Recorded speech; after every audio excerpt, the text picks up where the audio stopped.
आज जनसभा को संबोधित कर रहे हैं। आइए आपको सीधे मिलते हैं।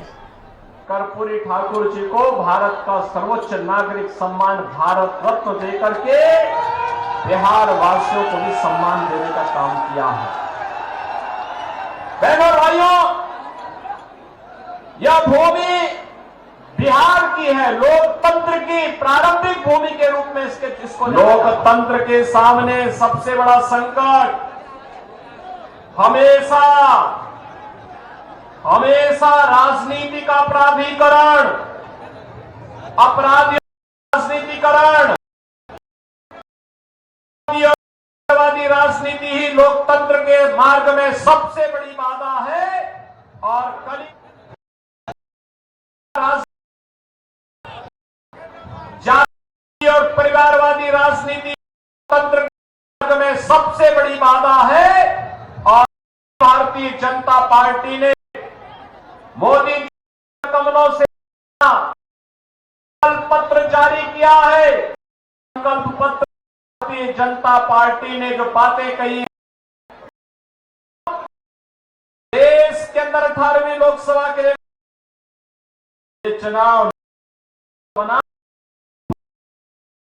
है। आप देखते होंगे भारतीय जनता पार्टी ने अपने संकल्प पत्र में जो बातें कही हैं, आत्मनिर्भर भारत का, विकसित भारत का, भारत को दुनिया के लीडर के रूप में करने वाले भारत का, उस भारत के लिए उन्होंने गरीब कल्याणकारी योजनाओं को मोदी जी ने, भारतीय जनता पार्टी ने आगे भी बढ़ाने की बात कही। आज 10 वर्ष होते हुए भारत को देखा है। बहनों और भाइयों, इन 10 वर्षों में हमारा भारत बदला है। दुनिया के अंदर भारत को सम्मान मिला है, सम्मान बढ़ा है। आज भारत के पासपोर्ट की कीमत बढ़ी है, सीमाएं सुरक्षित हुई हैं। भारत के अंदर नक्सलवाद और आतंकवाद की समस्या का समाधान हुआ है। आप जानते होंगे 2019 में जम्मू कश्मीर के अंदर शेष भारत का कोई नागरिक जमीन नहीं खरीद सकता था। आज धारा 370 हटी। ये धारा 370 न केवल आतंकवाद की जड़ थी, बल्कि जम्मू कश्मीर को शेष भारत से अलग करती थी। धारा 370 के खिलाफ श्यामा प्रसाद मुखर्जी जी ने अभियान चलाया था। 1952-53 में उन्होंने कहा था, एक देश में 2 प्रधान, 2 विधान, 2 निशान नहीं चलेंगे। बहनों और भाइयों, 1953 में डॉक्टर श्यामा प्रसाद मुखर्जी शहीद हो गए, कश्मीर के लिए बलिदान हो गए। लेकिन भारतीय जनता पार्टी नारा लगाती थी, जहां हुए बलिदान मुखर्जी, वह कश्मीर हमारा है।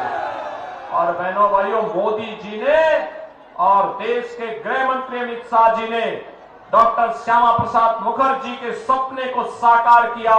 कश्मीर में धारा 370 समाप्त करके आतंकवाद की ताबूत पर अंतिम कील ठोकने का काम भी किया। बहनों भाइयों, याद रखना, एक सुरक्षित माहौल में ही हम विकास की और सुशासन की परिकल्पना को आगे बढ़ा सकते हैं। नौजवानों के लिए रोजगार और आजीविका के साधन बढ़ा सकते हैं, कनेक्टिविटी को बेहतर कर सकते हैं, नौकरी और रोजगार की ढेर सारी संभावनाओं को आगे बढ़ा सकते हैं। और सुरक्षा का वातावरण आज नए भारत में है। आज देश के अंदर विकास के बड़े बड़े कार्य हो रहे हैं, हाईवे बन रहे हैं, रेलवे की बेहतर कनेक्टिविटी बनी है, एयरपोर्ट बन रहे हैं, आईआईटी बन रही है, आईआईएम बन रहे हैं, एम्स बन रहे हैं, 1 डिस्ट्रिक्ट 1 मेडिकल कॉलेज बन रहे हैं, वर्ल्ड क्लास यूनिवर्सिटीज का निर्माण हो रहा है, हर घर नल की योजना साकार हो रही है। और गरीब कल्याणकारी योजनाओं की तो कोई सानी ही नहीं। बहनों और भाइयों, याद करिए 14 के पहले लोग भूखों मरते थे, भूख से मौत की शिकायतें आती थी, किसान आत्महत्या करता था, नौजवान पलायन करता था, महिलाओं के सामने आजीविका का साधन नहीं होता था। 2014 के बाद आपने बदलते हुए भारत को देखा है। आज आप देख रहे होंगे पिछले 4 साल से देश के अंदर 80 करोड़ लोगों को फ्री में राशन की सुविधा का लाभ प्राप्त हो रहा है। 60 करोड़ लोगों को 5 लाख रुपए की आयुष्मान भारत की स्वास्थ्य बीमा का कवर मिला है। 50 करोड़ गरीबों के लिए जनधन अकाउंट से आने वाला पैसा उनके अकाउंट में आएगा, इस बात की गारंटी दे दी गई। 12 करोड़ अन्नदाता किसान को प्रधानमंत्री किसान सम्मान निधि का लाभ दे दिया गया और 12 करोड़ गरीबों के शौचालय भी बने हैं। 10 करोड़ गरीब महिलाओं को उज्ज्वला योजना के कनेक्शन भी मिले हैं। 4 करोड़ गरीबों के मकान मिले हैं और कल के संकल्प पत्र में भारतीय जनता पार्टी ने कहा है कि अभी 10 वर्ष में 4 करोड़ गरीबों के मकान बने हैं, अगले 3 वर्ष में, अगले 5 वर्ष में 3 करोड़ और लोगों के मकान बनाएंगे। बहनों और भाइयों, ईश्वर लालू जी को स्वस्थ करे, वह आबादी बढ़ाए और भाजपा आवास बनाने का काम करेगी। आवास बनाने का काम भाजपा करेगी। 3 करोड़ गरीबों को फिर से आवास मिलेगा। बहनों और भाइयों, 2.5 करोड़ गरीबों को घर में बिजली के फ्री में कनेक्शन, डिजिटल इंडिया का सपना साकार हो रहा है। एक तरफ मोदी जी भारत को डिजिटल युग में ले जा रहे हैं और दूसरी तरफ आरजेडी और उनके लोग आपको लालटेन युग की ओर पीछे धकेल रहे हैं। बहनों और भाइयों, यही कहने के लिए हम लोग आपके पास आए हैं। मैं आपसे पूछना चाहता हूं, ये जो कार्य मैंने गिनाए हैं, क्या ये आरजेडी और कांग्रेस कर पाती क्या?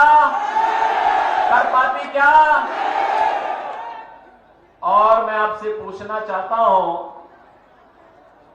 मैं तो यूपी से आया हूं ना,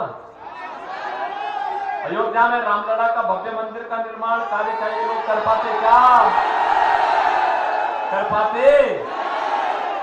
अयोध्या में रामलला का भव्य मंदिर बनने पे कैसा लगा आपको? अच्छा लगा ना?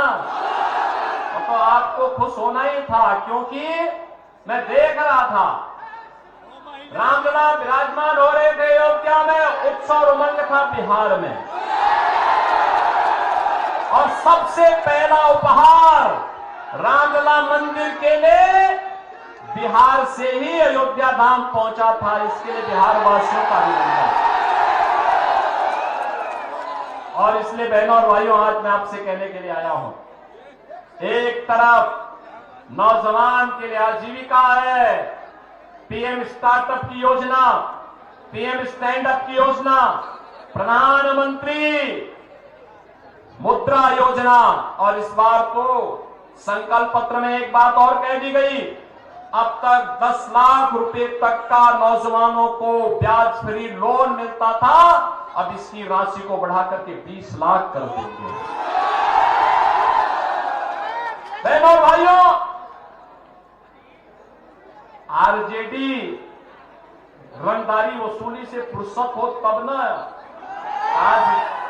आज रंग बीजेपी और एनडीए सरकार में नहीं, स्ट्रीट वेंडर को पीएम स्वनिधि योजना का लाभ मिल रहा है और पीएम स्वनिधि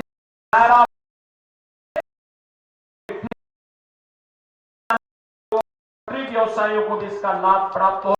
कल के संकल्प पत्र में भारतीय जनता पार्टी ने घोषणा कर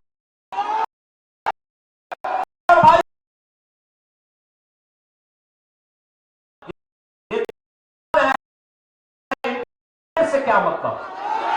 इसलिए डिजिटल इंडिया का विरोध करते हैं। और बहनों और भाइयों, भारतीय जनता पार्टी और सहयोगी दल आपको डिजिटल इंडिया में ले जा करके आत्मनिर्भर भारत और विकसित भारत की परिकल्पना को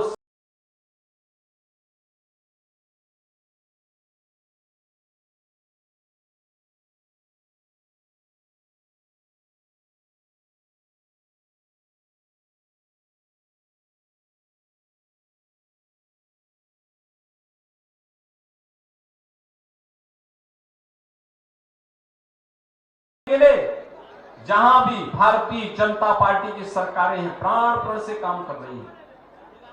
आपने देखा होगा उत्तर प्रदेश में 7 वर्ष में दंगा नहीं हुआ, वहां कोई दंगा नहीं, कोई कर्फ्यू नहीं। विवेक जी तो विधानसभा चुनाव में, जब मैं विधानसभा का चुनाव लड़ रहा था 2022 में, ये कई महीने तक, लगभग 6 महीने 1 साल तक इन्होंने उत्तर प्रदेश में कैंप किया था और वहां पे भारतीय जनता पार्टी के कार्यकर्ताओं का सहयोग करते हुए उनका मार्गदर्शन कर रहे थे।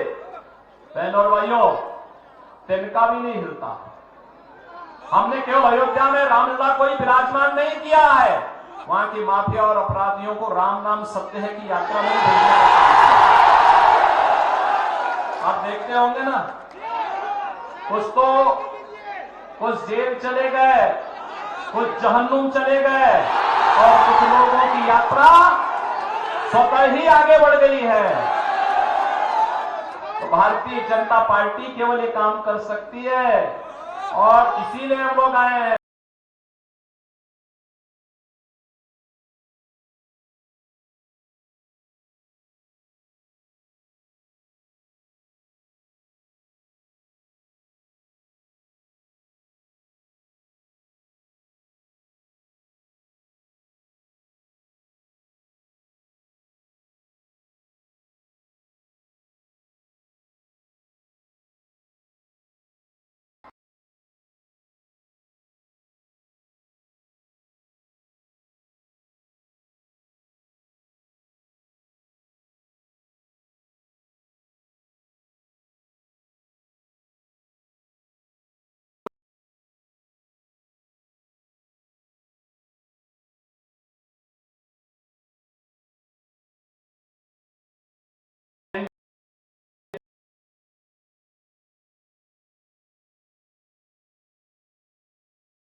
था लेकिन पहले में जम्मू कश्मीर था। और बहनों और भाइयों, सब और यही आवाज है, फिर एक बार मोदी सरकार, अब की बार 400 पार। क्या है इस बार?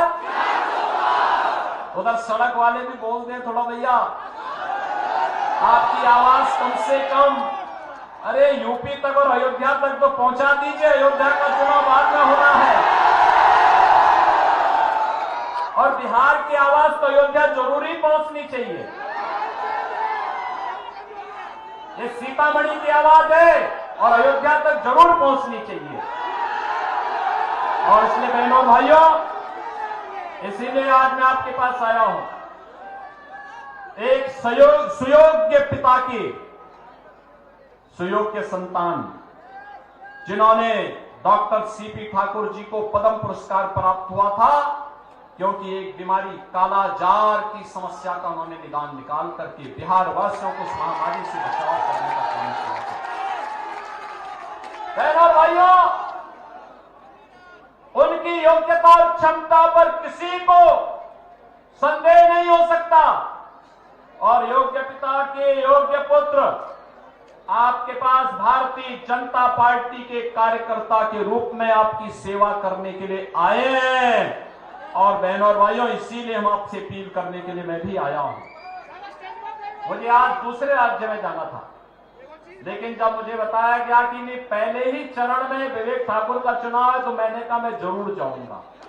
और बहनों भाइयों, आज नवादा की इस पावन धरा को, माता सीता की इस पावन धरा को यहां पर नमन करने के लिए, आपके साथ संवाद बनाने के लिए मैं आज यहां पर आपके बीच आया हूं।